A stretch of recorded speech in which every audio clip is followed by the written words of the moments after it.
What would you say is Games Workshop's least favorite thing, or at least least favorite thing right now? I would say it's flyers. Games Workshop really seems to hate flyers, which is kind of weird because I remember in like 2013, 2014, 2015, Games Workshop was pumping out the flyers. Every faction got a new, cool, unique spaceship or fighter jet or something cool with wings, and it was a pretty interesting time in Warhammer 40,000. Throughout the editions of 40k, flyers have been amazing, they have been terrible, they've been everywhere in between, and it really feels like Games Workshop is trying to push them out of the game, because right now in 10th edition, they're not allowed to play the game on the first turn, they have a minimum movement value of 20 minimum movement, so you're moving at least 20, and the points costs. Games Workshop has been pushing up the points of flyers to the point where even if you kind of want to take a flyer, you really shouldn't. It's kind of just hurting your list if you decide to do it. This might be Games Workshop moving in a more realistic direction because realistically, on a 44x60 game board, a flyer should just be flying overhead in the blink of an eye, but flyers are just kind of cool. Like, they're one of the fundamental things of warfare, like air superiority. And quite a few vehicles and things in the game still have benefits to shooting at flying things, so they are an important part of the game. Like, what is more iconic than a crashed spaceship? And Games Workshop would agree, because the old starter box Battle for McCrag featured the crashed Aquila lander, and we here at Eons of Battle have come up with a little crashed lander of our own. These little landers are our new terrain for November. We designed a spaceship with all the trappings of a grim dark futuristic flyer, complete with weapons, engines, armor, and rivets, and then smashed them into the ground at supersonic speed. Each of these birds was carrying some precious cargo that never made it to its destination. You could say they ended up in their final destination, now doing little more than providing some cover for infantry and vehicles to shuffle around in the heat of battle. These poor vehicles were designed by us and are available at EonsOfBattle.com. Subscribers on our website can get a credit good for any terrain pack we have ever made or this new terrain. And at EonsOfBattle.com you'll find all sorts of hobby goodies like speed paint, Vallejo texture paste, basing cork, paintbrushes, and all sorts of other hobby supplies. Follow the link in the description below to check out Eons of Battle. I want to paint these landers in some classic vehicle camouflage, and I need them nice and bright, so I started out priming them in white. I usually prime my minis in black and then do a zenithal because I want to control what parts are bright and leave the rest in shadow, but for terrain, I want it to be pretty even and bright, so this white base will be good to work off of.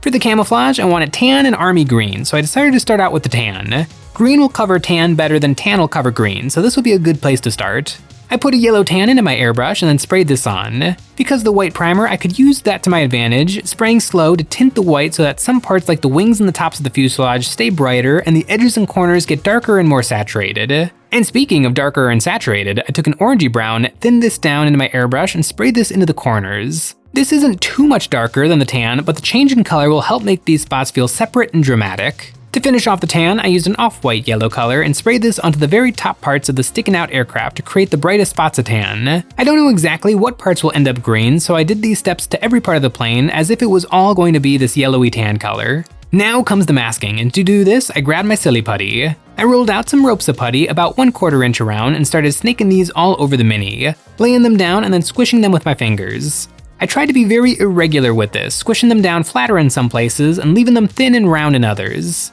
I put down the stripes, leaving a gap in between each rope, and the silly putty does a really good job of sinking into the nooks and crannies.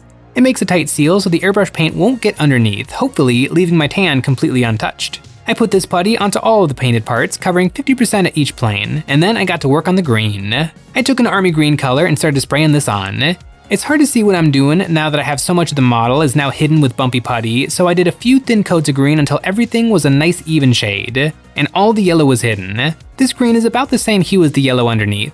After that, I switched to a dark green color. I used this sparingly, spraying this into the recesses and dusting it over the green base coat to tint the color a little darker and more saturated. Once the dark green was on there, I switched to a light desaturated green and sprayed this on over the top parts of the model. I'm doing the same steps as the yellow, a base coat, some shadows, and then highlights, this time doing it with green instead of yellow. Now my colors are on there, it's time to see if it worked out. I peeled off the putty and it looked like it worked like a charm. The silly putty kept any paint from sneaking underneath, and it's important to take that putty off right away. The airbrush layers are fragile, and right after the paint goes on, the parts stuck to the putty break away cleanly. If I left this for a day, the paint would harden and there would be a little lip of dried paint sticking to it. With the putty off of there, the parts were looking clean with the regular wavies, and I sprayed all the parts down with some satin varnish to protect these layers from all the stuff I'm gonna do to these bits next. The camo pattern is down on my poor little planes. These guys are designed to be like a cargo transport, and I'm just imagining an entire flock of these things coming up over the horizon, Flight of the Valkyries playing in the radios, bringing some much needed supplies to the front lines, and as they make their way across the sky, bunch of filthy Eldari Bright Lances just snipe them all down. Aircraft are really fun to paint because they're kind of a flat canvas to work off of. Even in 40K, they have the vaguest semblance of aerodynamics, and so you got all of this lovely flat space to work with. It reminds me of when I helped Sean paint up a couple of his Valkyries. Valkyries, one of the coolest models in 40K. Also, one of, if not the biggest. Look at the size of this thing. I mean, this is considerably bigger than a Land Raider. On these planes, there is a lot of room that you gotta fill up. With Sean's, we went with blue sky on top and then I guess white sky on the bottom. It doesn't make a ton of sense, but the real fun part is doing all of the dirt and grime, and then my favorite part, the decals. There is so much room to fill this sucker up with decals. I got some fun ones on here. And I've got plenty of room on these guys. Now that the armor is done, I need to do base coats on the rest of the model. For all the parts that'll be metal, I base coated these in a dark reddish brown. I thinned the paint so it flows nicely, and then I worked on picking out all the stuff on these birds. The tubes that run off the turbines themselves, the cabling, and all the cargo containers that hang in the middle of each of these ships. The idea is these landers are modular, able to scoop up these cargo containers and then zip them to wherever they're needed. But these in particular didn't end up making it to their destination. After the weapons and landing gear, I dry brushed over the brown with some gunmetal paint. The brown is going to show through as rust and grime to make the metal look old. And speaking of old, I think the entire thing could do with a wash. I took some brown wash, thinned it down with a lot of speed paint medium, and then gave each plane a once over. I'm thinning it down a lot, so it won't tint the colors I have down, just settling in the recesses to give the edges of the armor plating and rivets a nice outline. Once that was dry, I gave the whole model a dry brushing with some off-white tan. This will catch on all the raised spots and rivets and make the mini look more realistic and windswept. Now the minis are looking more disheveled, the next step is laying on some decals. I grabbed some of my Imperial Guard decal sheets, don't tell Sean I have these, and found some fun ones. On each wing, I put down a big ol' skull, and I used a wad of damp paper towel to crush them down, making sure there was no air or water trapped underneath. Then I put on these little number badges on the back of each cockpit. Now I've got some nice room on the shoulders of these planes, and this is the perfect spot for some Aquillas. I stuck these on there, and with enough pressure, I was able to get them to conform even over some of the dings and dents. These decals lay down like a dream, and part of that is the perfect printing because these models are printed in beautiful Soraya resin. Soraya resin is the very best quality 3D printing resin, and we have a code if you guys want to try it for yourself. Use EonsOfBattle to get 8% off your order of Fast Navy Gray. Now the decals are on there, I went over and very carefully with the tip of my knife scraped and damaged the decals. I would usually sponge on more paint over top of the decal to do this damage, but with the airbrush layers and stripes of yellow and green, it's easier to just recover what's underneath instead of recreating it. Now that the decals are on there, it's time to knock out these windows. I started out base coating them in black. I painted this around the frames of the cockpit. I want the stripes I painted to show through, and the frames are raised up enough that I can easily let my brush ride against the edge to get nice crisp black lines. Now to make them damaged. I drip some white ink into the smashed glass texture, the paint pools in the cracks and dries bright in the divots. Then I came back in with some black paint and painted around the trenches, dragging my brush over the surface to recover the glass, and leaving the white in the low spots. This was looking pretty good and I decided to push it a little further, loading up my brush with some white paint and then carefully dragging the tip over the canopies. Leaving very thin lines of white paint, and I did this in irregular lengths and connected some of them together to look like smashed glass. I really like how the windows are looking, and I need them to just be tinted a little bit so they stand out from the rest of the aircraft. I glazed on a little bit of blue speed paint so that the cracks are moving away from the big smash sections and they get a little darker and bluer. All the bits of my plane are now done, and they're getting closer and closer to being dead. In Warhammer 40,000 10th edition, flyers are kind of a niche take in your armies. A lot of them have some really cool rules, like the Valkyrie, the mighty Imperial Guard Valkyrie. Units embarked within this sucker can hop out at the end of the enemy's turn, which means they're free to move around in your turn. Take a couple of those new Krieg heavy weapon teams with the spicy damage 2 flamethrowers hopping out of this sucker, scooting around the board and then flaming something. If this thing wasn't almost 200 points by itself, that would be very, very tempting. For the Tau, there is the Tiger Shark Strike Bomber, which is a nifty little aircraft that comes with its own +1 to hit, so you're not reliant on your other Tau units marker lighting things for you. And then there's probably the best flyer in all of 40k, the Void Raven Bomber for the Drukhari. That is a spicy airplane that has a good chance of killing almost anything in one shot. The only problem is it's clocking in at 245 points. They are making you pay for the privilege. Do you know how many Dark Elder I could buy for 245 points? It is a lot. The Games Workshop rules team is definitely in a tough spot when it comes to flyers. They can't hold objectives, so they just don't get to interact with that aspect of the game, and the only thing they have left is their damage output. And if that damage output is too high, they have to points cost these things to oblivion, where players like myself, they look at the data sheets and they see all the other negative characteristics that flyers have, and it just becomes a hard to justify proposition. I have a couple of ideas of how this could maybe be solved, but those ideas have to percolate just a little bit more. Right now, I gotta finish up my cute little flyer tugboats and finish up, well, not quite the bases, but the base of these figures. For the rocks and rubble, I started out base coating these in a gray. I think gray will look good next to the pretty vibrant and saturated paint jobs. I was able to snipe out all the rocks with my airbrush, being careful not to splash too much onto the bodies of the ships. A little bit is fine, but I don't want to cover up any of the work I've done. Then I took a gray paint a little bit brighter than my gray base coat and started dry brushing on all the rocks, pressing the bristles into the rubble hard to really highlight all the texture. I did another round of highlighting with a lighter gray to catch in all the raised parts.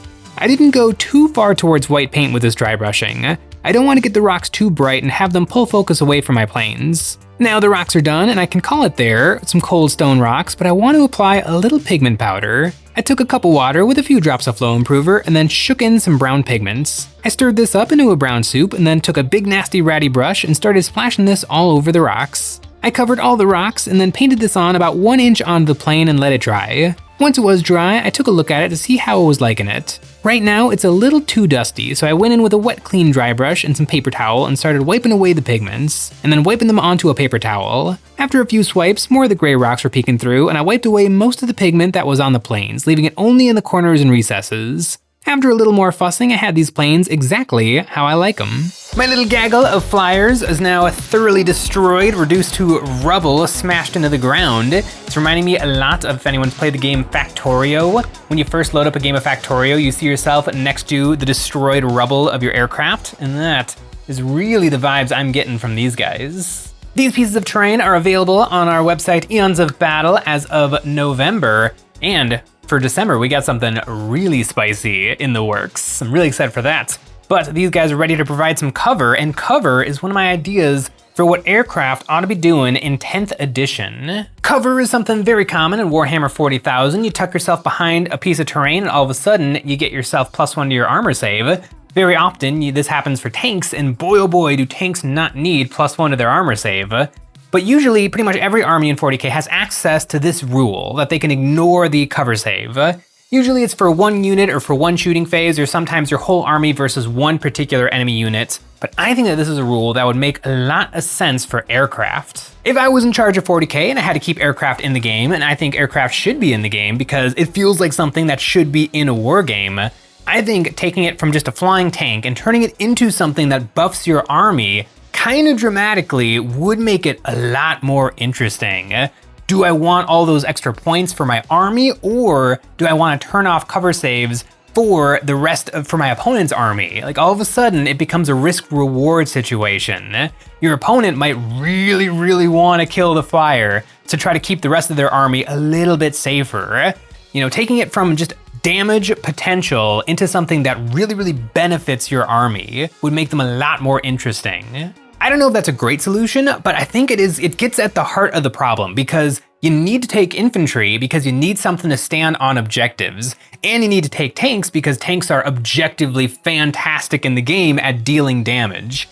Aircraft don't quite fit the bill as a tank, and they can't do any of the things that infantry can do.